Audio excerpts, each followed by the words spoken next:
So this morning, I'm sure that this is more than a celebration. Ang araw pong ito ay panahon para tayo po ay ang araw pong ito ay ang oras pong ito ay panahon to really give a question, where are we now? Bilang isa pong simbahan, nasaan na kaya tayo? Where does God want us to go? Mahalaga sa simbahan kung personally tayo pong mga member ng church, alam natin kung nasaan na po yung atin pong spiritual journey. Ano po? At saan po ang direksyon na ginugusto ng Panginoon sa atin individually and as a church.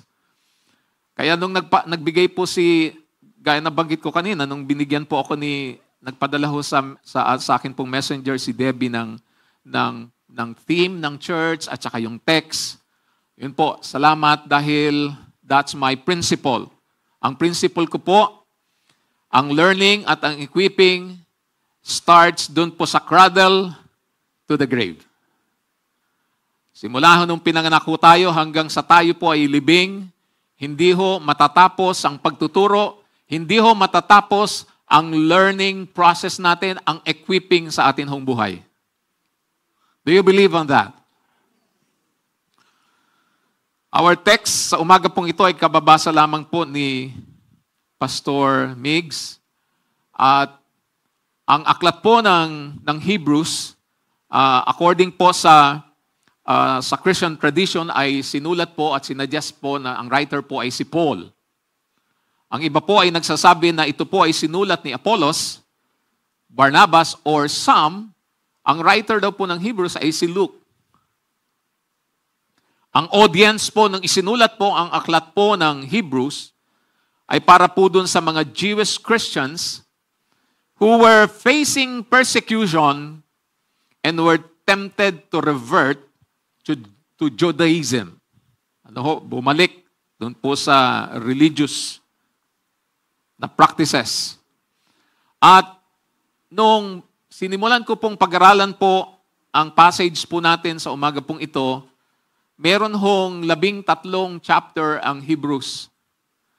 At ang book pong ito ay tinalakay po ng writer yung first 12 chapters. Diniscuss niya po rito yung supremacy of Christ. Diniscuss niya rin po rito yung finality po ng sacrifice ng atin hong Panginoon.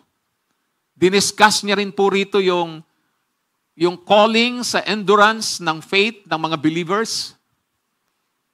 At pagdating po ron sa chapter 13, ay nag-present po ng ethical application after deep theology yung writer. At ang Hebrews 13 turns to practical expression ng atin pong Christian faith. Actually, parang ano po ito, parang closing prayer ng isa pong aklat. But at the same time, ito po ay isa pong declaration of confidence na ang Diyos mismo ang kikilos upang ihanda tayo para sa lahat ng mabuti po nating gagawin. So Hebrews 13 reads like final instruction. Kung titignan po ninyo ang inyo pong mga scripture, yung title po ng chapter 13 ay nilagay po yung closing exhortations. Mga panghuling salita. Isa po itong sulat ng isang spiritual leader sa kanya pong beloved church. At kung titingnan po natin ang context ng chapter 13, verses, ito po ay meron pong 25 verses. At sa bandang verse 20 ay isinulat po yung theme na atin hong pag-uusapan ngayon, which is equipping. Give to you one big idea ng message po natin hong pinag-uusapan po ngayon. In other words, ito po yung pinaka-sum up. Ito po yung pinaka-buod ng lahat ng atin hong pag-uusapan pong ito.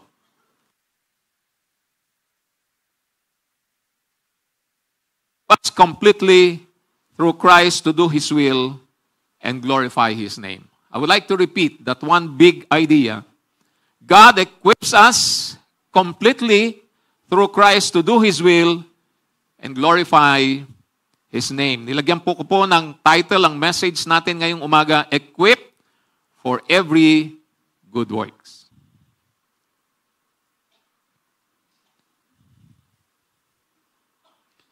Paano ba nga natin mag-glorify ang ating Panginoon?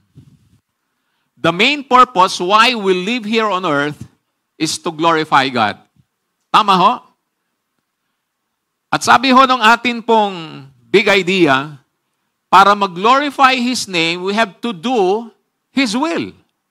Right? At para magawa natin yung kanya pong kalooban, hindi ho madali. Madaling i-discover, pero minsan ang hirap po niyang ma-apply. And maybe the writer of this context or this book, sinasabi niyang kailangan nating gawin yung gusto ng Panginoon para mag-glorify siya. Kaya nga lang, nung binasa ko po itong chapter 13, simula po dun sa verse 1 hanggang dun po sa verse 19, ay meron po siyang mga sinabi na ito yung gusto ng Panginoon para sa atin na gawin natin para magdala ng glory sa kanyang pangalan. Kaya doon po sa verse 1, pinakikita niya po rito na kailangan yung will ni Lord. Ano yun? Yung brotherly love.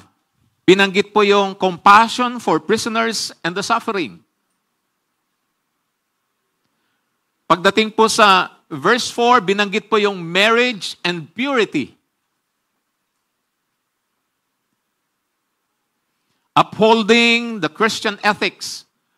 Sa panahon ho natin ngayon, ang dami pong bumabagsak when it comes to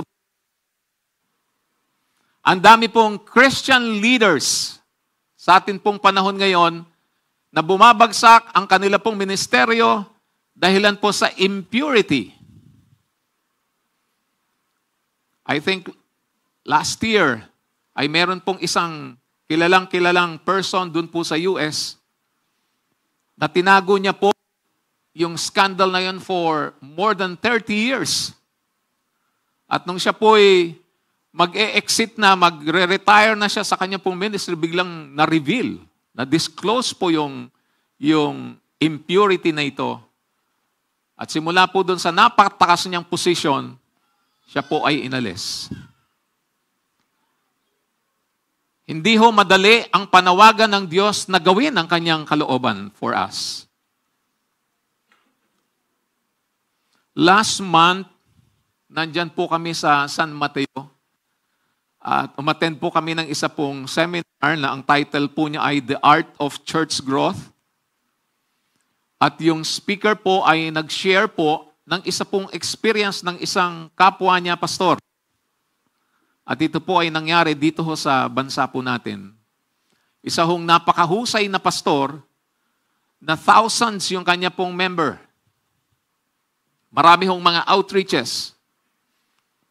Kinikwento ko po ito para kunin po yung example ng sinasabi po from na kailangan maingatan po natin yung atin pong purity. Isang araw po nagkasakit yung pastor. At naging cause yun para siya po ay Diyos, namatay siya dun sa kanya pong sakit. After 2 weeks niya, ginamit nung anak. Yang naman, kung itatapon yung cellphone, magandang klaseng cellphone. Na-discover yung anak na meron siyang relationship sa isa pong member ng church nung panahon na siya. And this really happened. Isa pong simbahan somewhere in Parañaque na ngayon po from thousands, 100 na lang po ang member. Dahil nasira po yung purity ng manggagawa at nakakalungkot na mga sa atin hong buhay. Ng writer yung contentment in God verses 5 and 6. Binanggit din po niya sa verse 7 and 17 yung respect for spiritual leaders. Mga kapatid, gaano ho natin nire-respeto ang atin hong mga pastor sa simbahan pong ito? Gaano natin nire-respeto ang mga leaders po natin sa church pong ito? We praise God, ano ho? Kasi ang mga pastor po, iba-iba naman ho yung kakayanan. Po kung excellent pastor, simple na pastor ang akin pong sir. Man po mga pastor na napakahuhusay din naman. Ano po? Pero kung pastor na perfect, may mga kahinaan din po. Pong mga kahinaan, dapat po ang mga believers, kahit na nakikita na may kahinaan si pastor, irespeto ang pastor. Tama po?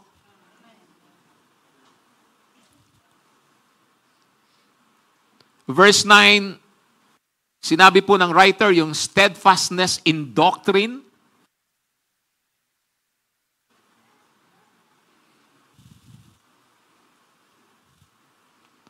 Sabi po ng isa pong kasama ko doon sa amin pong group, meron daw pong 3 dapat na binabantayan ang simbahan po ngayon na dapat very much aware ang worker. Ang isa po rito, kaperahan. Kasi ang dami hong bumabagsak sa pera. Tama? Pangalawa, yung purity, yung morality.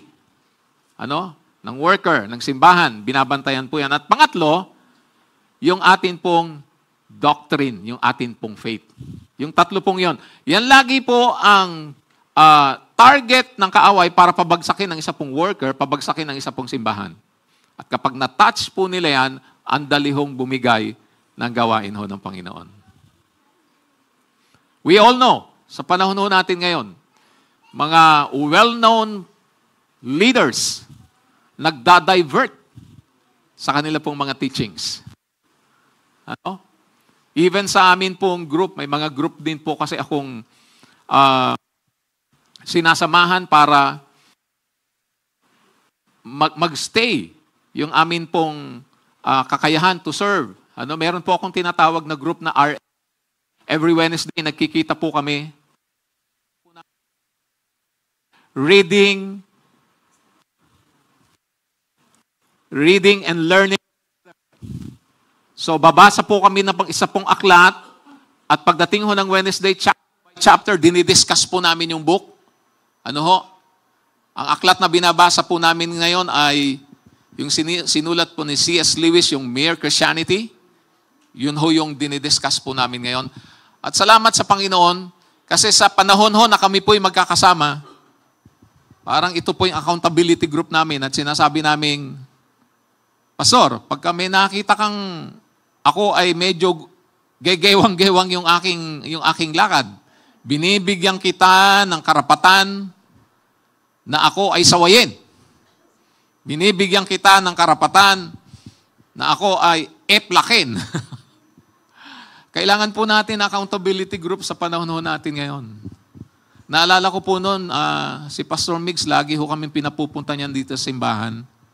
Yung mga pastor na malapit ho rito. Naalala mo, Pastor, At kakain ho kami dyan sa Pandi Americana ba yun?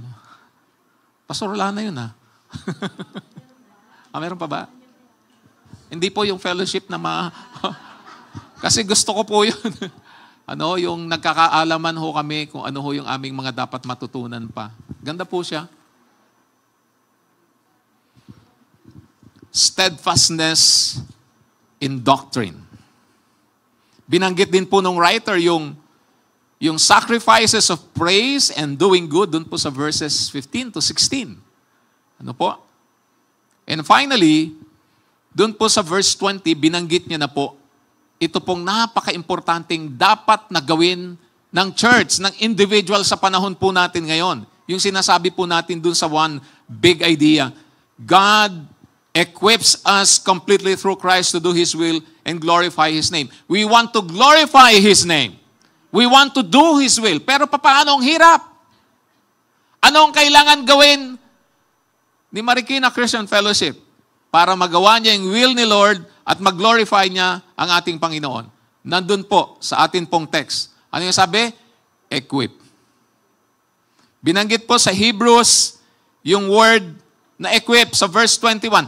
Equip you with every good for doing His will, and may He work in us what is pleasing to Him through Jesus Christ, to whom be glory forever and ever. Amen. Equipping, ito ho yung salamat sa Panginoon kasi ito yung magiging direction ng church. Nakakabasa po ako ngayon sa inyo pong Facebook na account. Kay Nino ba yun? Kilin ba yun? Yung parang nag-upgrade po kayo ng evangelism ninyong paano mag-present ng gospel. Kailangan po natin talaga ngayon, na-equip po talaga tayo ng maigi.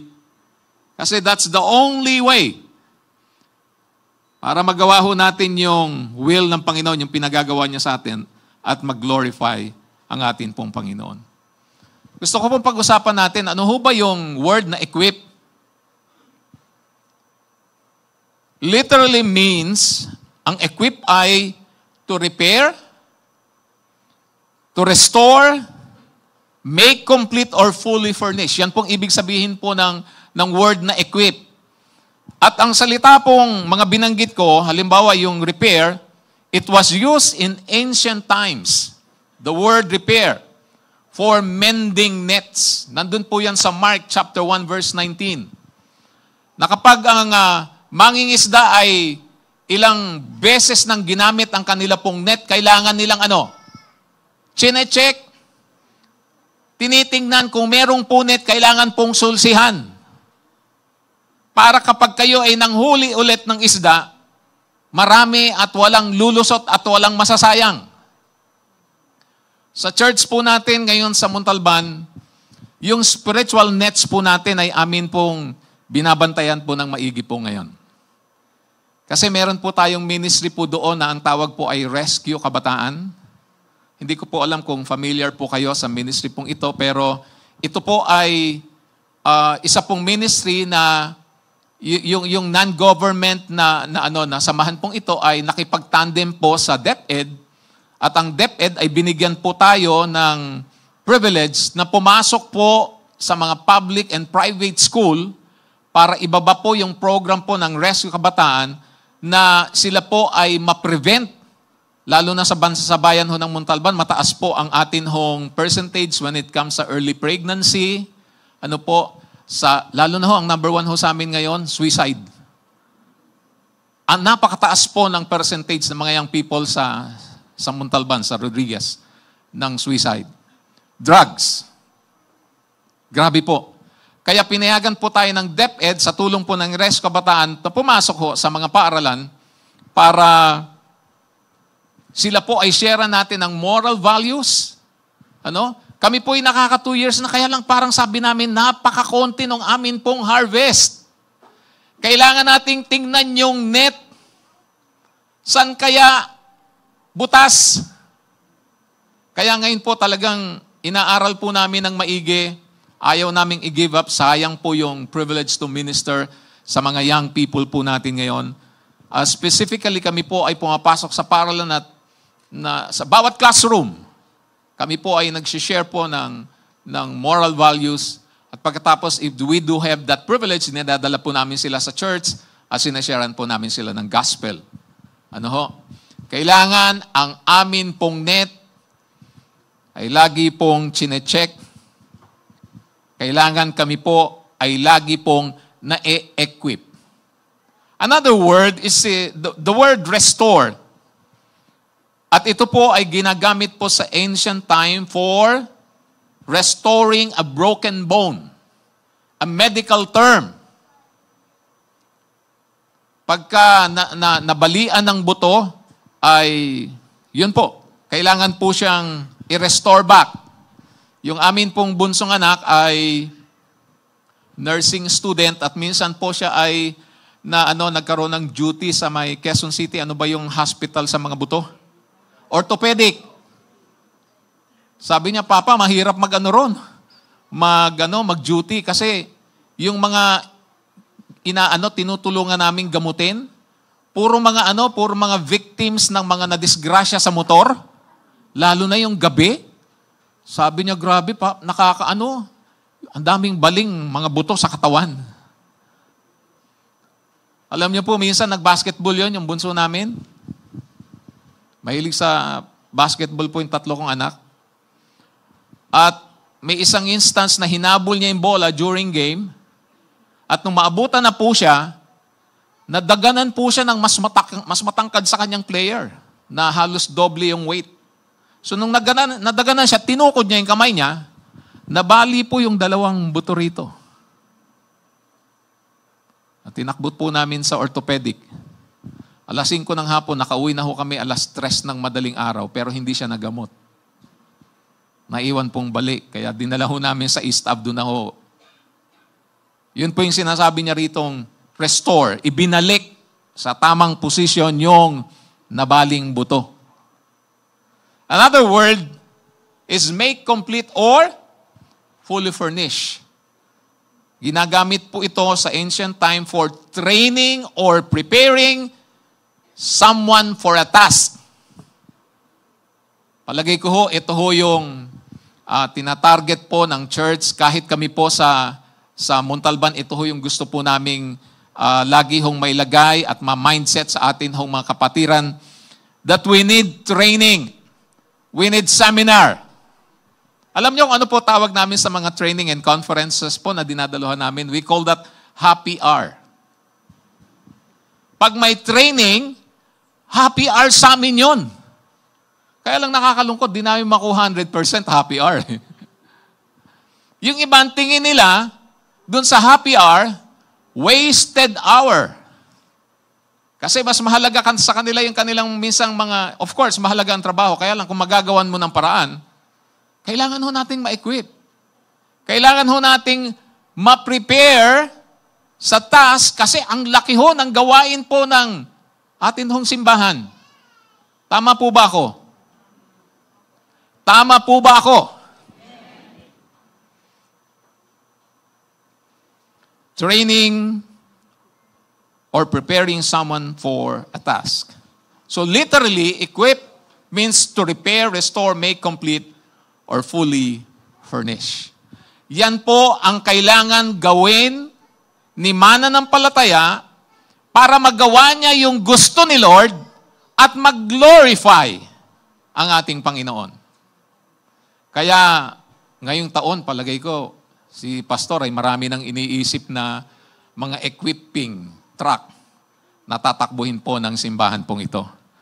And yun po siguro yung malaking challenge po sa atin ngayon.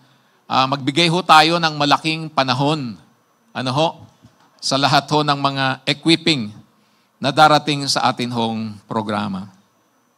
3 punto na gusto ko pong bigyan ng diin sa atin hong message. Sino ho kaya ang pwedeng mag-equip sa atin?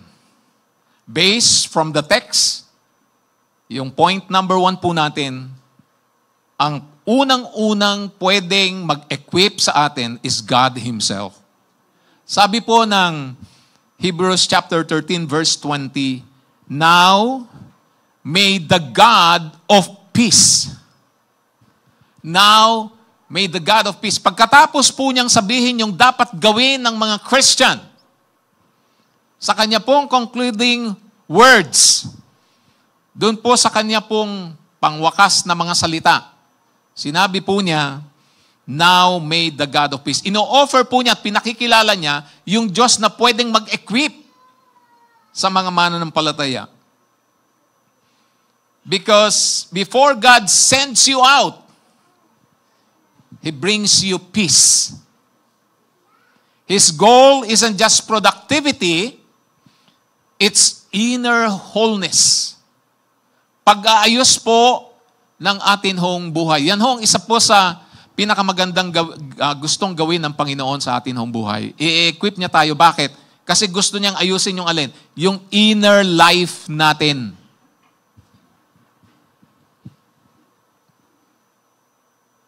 Some people try to serve while still carrying deep wounds. Ang hirap yata mag-serve sa Panginoon na meron kang problema sa iyong sarili. Tama ho ba? Meron kang tinatagong pain. Kaya nga ang pagpapakilala niya rito sa kanya pong self ay God of peace. At bago niya ho tayo paggawin nung gusto niya at mag-glorify ang kanya pong buhay, gusto niyang i-equip tayo at ang una niyang target is our inner life. He wants to equip you from a healed place. At yan po yung mismong buhay po natin. May isa po kaming kasama sa church na nagtatrabaho po sa DMCI. Isa po itong malaking construction company na nagkwento, sabi niya, alam mo, Pastor, minsan may kasama kaming may bagong worker sa amin. Sa eagerness niya na makapagtrabaho agad, hindi pa complete yung kanyang gear, yung kanya pong mga dapat hong gamitin para maging peaceful, I mean, yung kanyang helmet, yung kanyang gloves, yung kanyang boots. Nagtrabaho agad. Kaya nung first day niya, na-disgrasya po. Kaya meron hong batas sa kanila hong trabaho, no gear, no work. Po, no gear, no work. At ganyan po ang prinsipyo ng Diyos na nagpapakilala sa verse 20. Ayaw niyang maglingkod ka na hindi ka handa. So ngayon po ay May 4. Sa susunod po na first Sunday ng May 2026, hopefully, ito po yung period na maiayos ng maigi ng Panginoon ang inner life natin, ma-equip niya tayo so that He could use us, magawa natin yung gusto niya, at mag-glorify ang ating Panginoon. Kaya ito yung panahon na sinesearch natin ang ating mga sarili. Tinatanong natin ang ating pong mga sarili. Kapatid, sugatan ba yung heart mo? Hayaan mong ang Diyos ang unang mag-minister sa atin. Kung wala kang kapayapaan sa oras pong ito, balik ka muna sa presensya ng ating Panginoon. Don't confuse burnout with spiritual warfare. Sometimes the enemy isn't attacking you, you're just running without oil. Sa ministry, ang dami hong pain. Sa amin pong mag-asawa, kapag tinitingnan ko po yung years in service namin in the ministry, masasabi ko po na ang pinakamasasakit na naging karanasan po namin sa buhay, galing po sa ministry. Yes. Pero, ang pinakamasasarap na karanasan namin sa buhay ay galing din po sa ministry. Hindi talaga pwedeng mawala yung pain. Part na ng ating buhay. I think isa sa mga naging devotion ngayong linggo yun eh. Very important po ang mga karanasang ito sa ating hong buhay.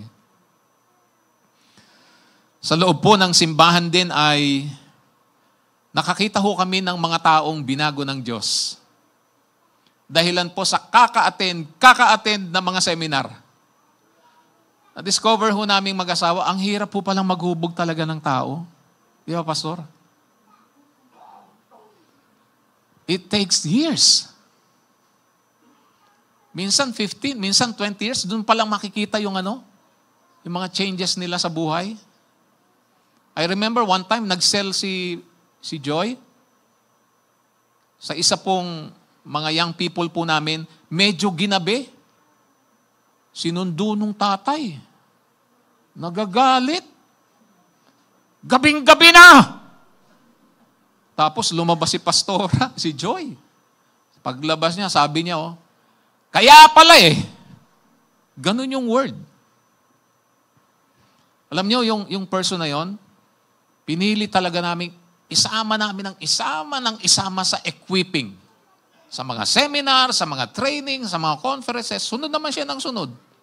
Alam nyo ngayon, grabe ho yung respeto kay Joy.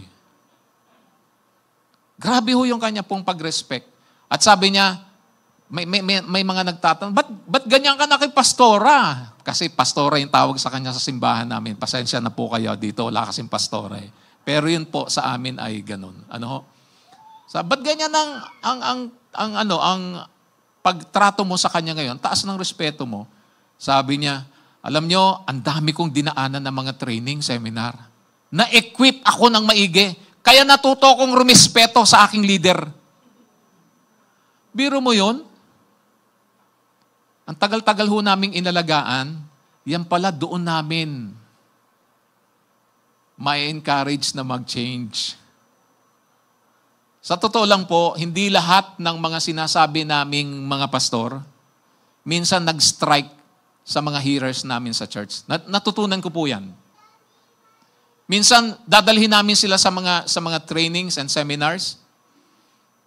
Pag uwi namin, sasabihin nila, grabe, ang ganda nung tinuro nung speaker.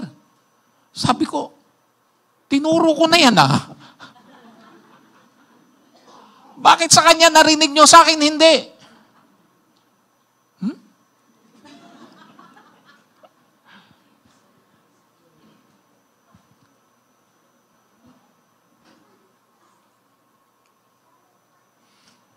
Ang daming ginagawa ng Diyos na nag-e-equip sa atin na buhay. Naalala ko po nung ang simbahan po natin sa Montalban ay mga nasa 5 years, 6 years pa lang siya.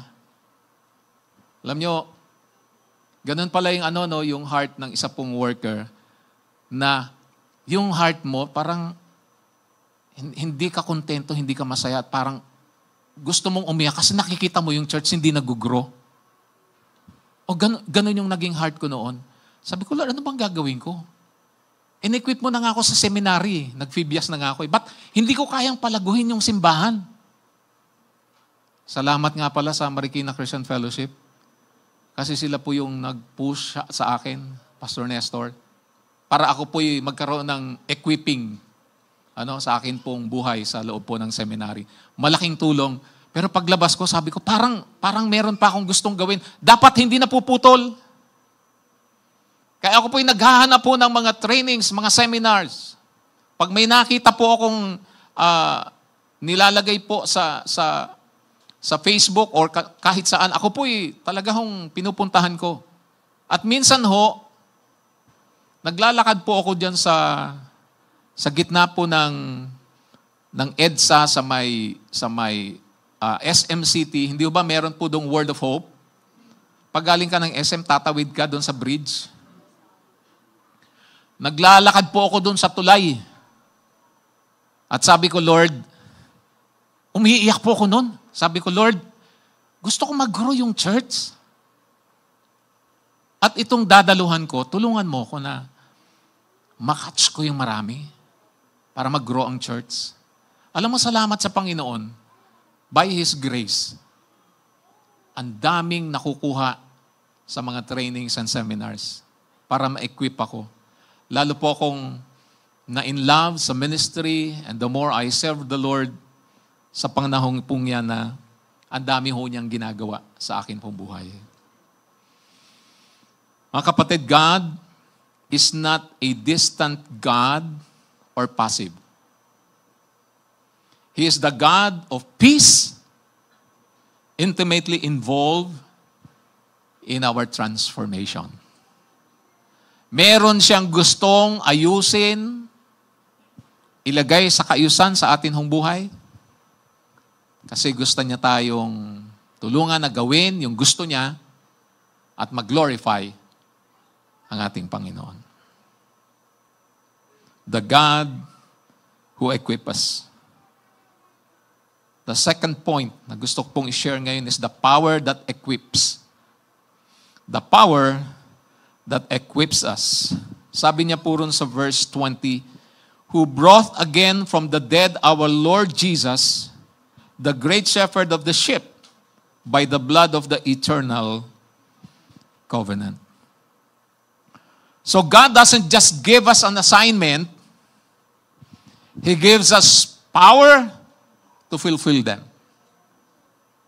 God works in us through Christ to make us capable to serve Him. Hindi po ganun ang Diyos na bibigyan tayo ng assignment, bahala ka na kung paano mo gagawin.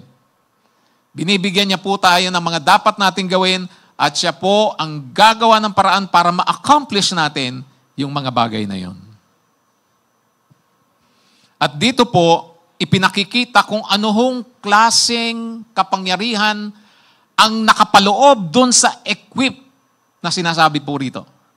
Anong klaseng power yung matatanggap natin sa tuwing tayo po ay i-equip ng Diyos.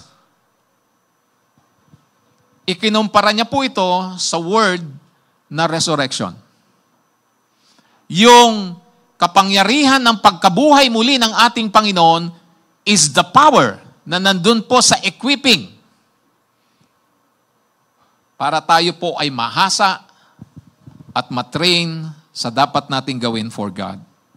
So the resurrection is not just a historical fact. It's a present power.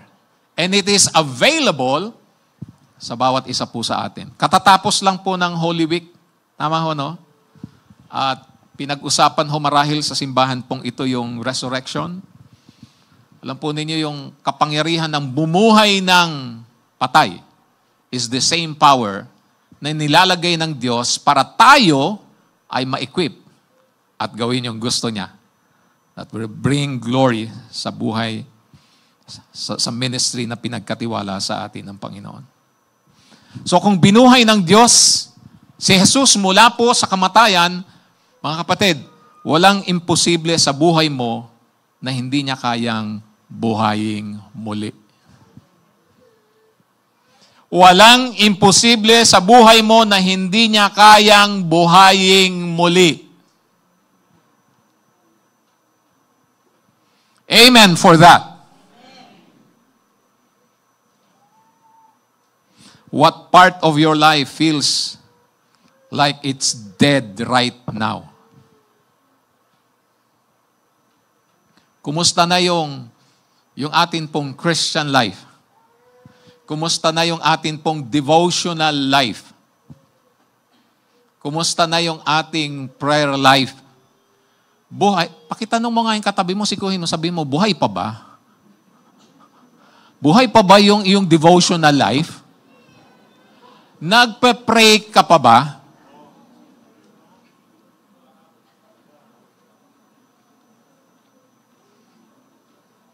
Nagbibigay po ng paalala ang Diyos sa atin sa umaga pong ito. Romans chapter 8 verse 11. The same power that raised Jesus is now living in you. That power is living in you. Lahat ng mga karanasan natin sa buhay na lumamig, relasyon nating lumamig, yung atin pong kagustuhan na sumama sa marami hong mga trainings and seminars, kayang buhayin ng ating pong Panginoon. At kailangan hong atin pong gawin. Kilala niyo po si Horatio Spafford? Siya po isa pong successful lawyer, a devoted Christian in the 18th century. Alam po ninyo, sa maikling panahon, namatay yung kanyang anak. Tapos nung nagkaroon po ng Chicago Fire, naubos po ang kanila pong business. Kaya minsan, pagkatapos po ng karanasang yan, sabi niya po sa kanya pong asawa, maganda siguro magkaroon tayo ng pahinga. Punta tayo sa England, mag-rest muna tayo. At dahilan sa siya po ay busy, nauna po yung kanya pong asawa at yung apat niyang anak na babae. Alam po ninyo, nung sumakay po sila ng barko, may nabanggahong iceberg. Yung barko, lumubog. Namatay yung kanyang apat na anak na babae. Yung babae lang ho nakaligtas. Nung binalita po ito sa kanya, pinuntahan niya po yung place, at yung barko dumaan mismo doon sa place na kinalubugan ng barko. At habang nandun siya, isinulat niya yung song, It is well with my soul.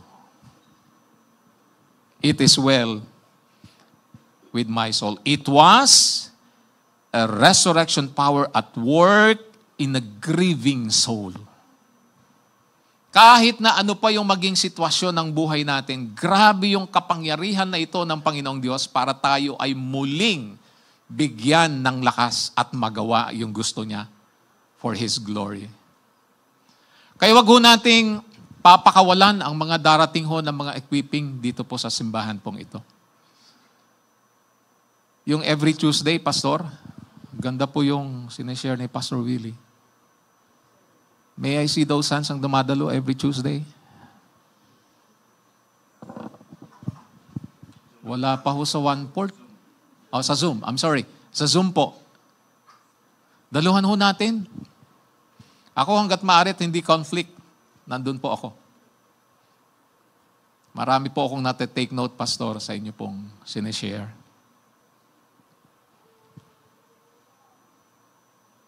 Yung kapangyarihan na yon na magbago ng buhay ng mga tao, nakapaloob sa equipping time. Kami rin ho, ang tawag ho natin, hindi lang ho, yung oras ng training, ang tawag natin happy hour. Pero yung place, ang tawag po namin, fireplace. Doon nire-renew yung fire natin sa atin pong heart. Ano? Kaya pagka may mga training seminar, ibang klase yung mga young people na nakikita po namin doon, grabe mag-worship. Talaga hong pag uwi mo, mahahawa ka ho doon sa fire. Philippians chapter 3 verse 10 says that I may know Him and the power of His resurrection.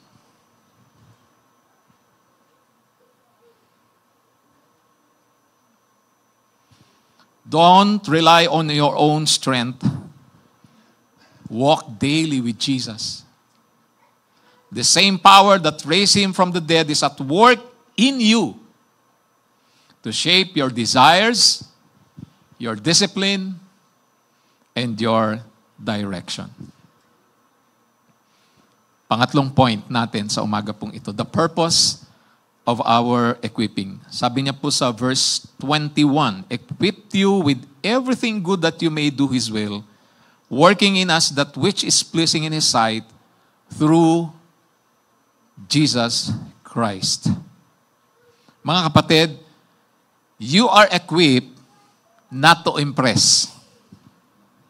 You are equipped to obey.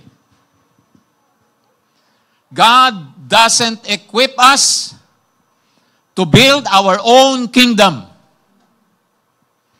God doesn't equip us to gain more followers. God doesn't equip us to feel spiritual superior. He equipped us to walk in His will, bless others, and glorify Jesus Christ. I read about a teacher, isa pong guro, na siya po ay matyaga pong nagtuturo sa isa pong liblib na barangay. Walang kuryente, walang anumang mga resources. Pero kada araw po, bit-bit niya po yung kanya pong munting gamit, tatawid ho ng ilog, maglalakad ho ng ilang kilometro, at ang tanging gamit niya lamang ay papel, lapis at chalk. Wala pong social media. At hindi rin po ganong kilala ito pong grupong ito. Pero tinuruan niya ang mga batang matutong bumasa at mangarap. Isang araw, ang isa po sa kanya pong tinuturuan, ang isa po sa kanya pong estudyante, sa maraming taon na kanya pong pagpunta sa liblib na lugar na ito, naging doktor. Naging doktor. At yun pong batang yun ay bumalik po dun sa baryo para maglingkod. Sa kanya pong simpleng pagtuturo ng teacher, ay naging tulay ng Diyos para sa babago ang buong community. Mga kapatid, hindi mo na kailangan ng spotlight. Ang kailangan mo lang ay puso na handang sumunod sa Diyos, na handang kumilos sa buhay mo. Are you living for God's will or for your own dream? Are you still saying, Lord, send someone else? Or Lord, here I am, send me. Remember, the ultimate goal of our equipping is not just effectiveness. It's glory to God. He equips us so that we may do His will and live a way that brings Him honor. So, sino yung mag-e-equip? God Himself. Ano yung kapangyarihan sa tuwing tayo ay nag-e-equip? Resurrection. Ano yung layunin ng pag-e-equip? Doing His will and glorify His name. Alam niyo sa Bible, ang dami hong mga characters sa Scripture na nakita kong in-equip ng Panginoon at nakapag-perform ng kakaiba. Opo. Isa po rito ay si Moses. In-equip siya ng Diyos ng ano? Ng God's presence. Sinamahan siya ng Diyos. In-equip siya ng signs and wonders. In-equip siya ng words to speak. In-equip siya sa pamagitan po ni Aaron na siyang magiging helper niya. Ano hong kanya hong na-accomplish? Great things for God. Anong lesson ang makukuha natin sa kanya? God doesn't call the qualified. He qualified the called. Si David. David was equipped with the anointing of the Spirit of God. In-equip siya ng courage. In-equip po siya ng experience from tending sheep. In-experience siya ng Diyos sa pamagitan ng kakayahang gumamit ng sling. Anong naging result? Anong naging lesson? God's equipping begins in secret before it shows in public. Gusto ng God na tayo po'y lagi hong na-equip. At pwede po ba, mga kapatid, sa Marikina Christian Fellowship, pwede ho bang gumawa kayo ng isa pong pagtatalaga ng inyong buhay na ang taong ito, lahat ng sasabihin ni Pastor, when it comes sa equipping, magiging happy hour natin. Pwede ho bang pakisabi happy hour? Pakisabi po, fireplace. Ano man ang instruction ng atin pong senior pastor, we will do that for God's glory. Pagpalain kayo ng Panginoon, magandang umaga at happy anniversary sa bawat isa sa atin.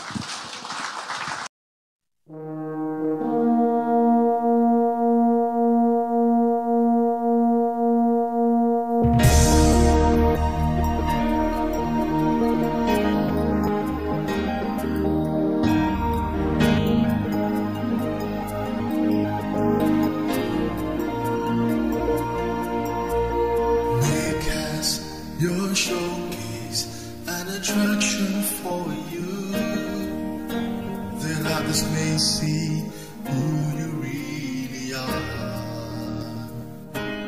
and what you can do. And once they know you, they will love and serve you. God, oh God, bless the world from MCM as we gather to grow and scatter to sow. Your kingdom be established in our hearts